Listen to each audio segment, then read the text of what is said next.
Let's get started. I would like to introduce KYZEN's Technical Inside Sales Support, Charlie Pitarys. Good evening, everybody, or good morning, wherever you are in the world. Today, we're going to talk about DI water, short presentation on what you need to know when cleaning with it. I'm going to start with this statement by IPC, where it says, good quality deionized water is the preferred rinse medium. Water in the 1 to 5 megohm centimeter region will be satisfactory for most operations. The temperature of the rinse water should be as high as possible, but comparative with parts and process. So simply put, deionized water is water that has had all of its ionized particles removed. This is important because once you remove any organic material from the water supply, the vast majority of dissolved impurities in modern water supplies are ions, such as calcium, sodium, chlorides, etc. An ion is a molecule that has a positive or negative charge. Ions, for example, have a positive charge. We can see here in this slide that chlorides have a negative charge and sodium has a positive charge. So one of the ways to effectively purify water then is to remove these ions and replace them with hydrogen, which is positive, and hydroxyl ions, which are negative. This will combine to make water. Here on the left is a simple arrangement of a carbonate and mixed bed ion exchange system. The small blue canisters in front are basically just particle filters. The water will flow through them into the carbon exchange tank, then through the mixed bed deionizer and onto your cleaning equipment. So deionizers exist in 4 basic forms. They're disposable cartridges, portable exchange tanks, automatic units, and continuous units. A 2-bed system employs separate cation and anion resin beds, as seen in option 1, and mixed bed deionizers utilize both resins in the same vessel, as shown in option 2. The highest quality water is produced by mixed bed deionizers, while 2-bed deionizers have a larger capacity. So inside of those beds, we have what's called resin. We have the anion resins and the cation resins as shown here. So the deionization process, for example, only removes the ions, which are charged non-organic particles from the water. The water should be filtered first to remove any organic material. For example, an additional filtering with a reverse osmosis system will remove a significant number of additional contaminants. This leaves only a small amount of ionized material for the DI system to remove. The ion exchange process occurs on the binding sites of the resin beads, as graphically illustrated here. In addition, deionization is a chemical process, so energy is only typically needed to monitor the process and move the water through the system. And once this is done, it's important to note that deionized water is a poor electrical conductor. Because remember, it is the amount of ionized substances or salts dissolved in the water which determines the ability to conduct electricity. Therefore, resistivity and its inverse conductivity are good general purpose quality parameters.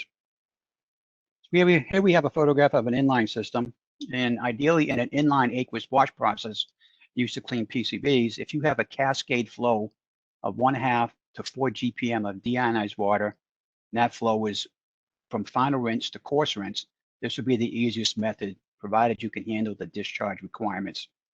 So as you can see, very large machine, but the cleanest water in the final stage of water that your printed circuit boards will see will be at the final rinse stage, as illustrated here on the right-hand side.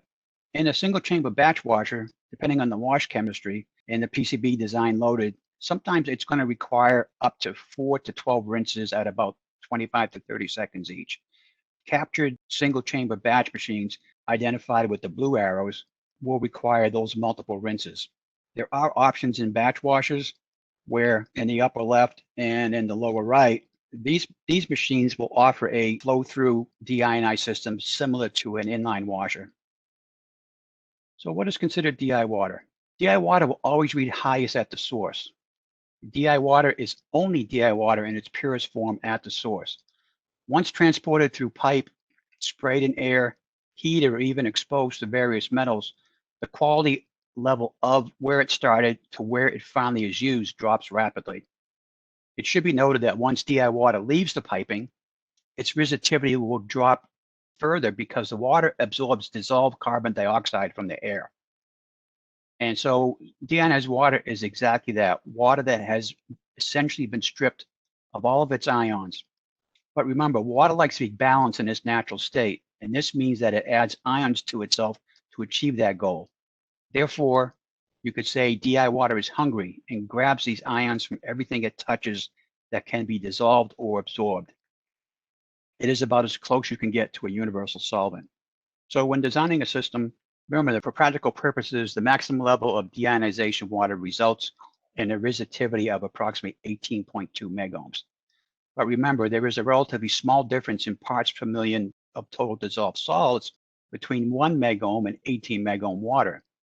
There is, however, an exponential relationship that has a significant cost impact as well. Operating a system at 18 megohm will be substantially more costly than operating one at 1 megohm, yet the benefits in cleanliness will be minimal. So as stated in the first slide, where 1 to 2 megohm rate would be fine according to IPC, or a total dissolved solids of 0.4 milligrams per liter as recommended by IPC standards. And once it reaches the actual rinse tank and actually touches your PCBs, this number will be significantly lower, typically in the 500 to 100 k ohm range. And that will suffice. And where else can you use deionized water? So deionized water, as we know, can be used in microelectronics. It can be used in pharmaceuticals and to dissolve drugs that are sold to the general public. It is also named as one of the main ingredients in the manufacture of healthcare products and cosmetics.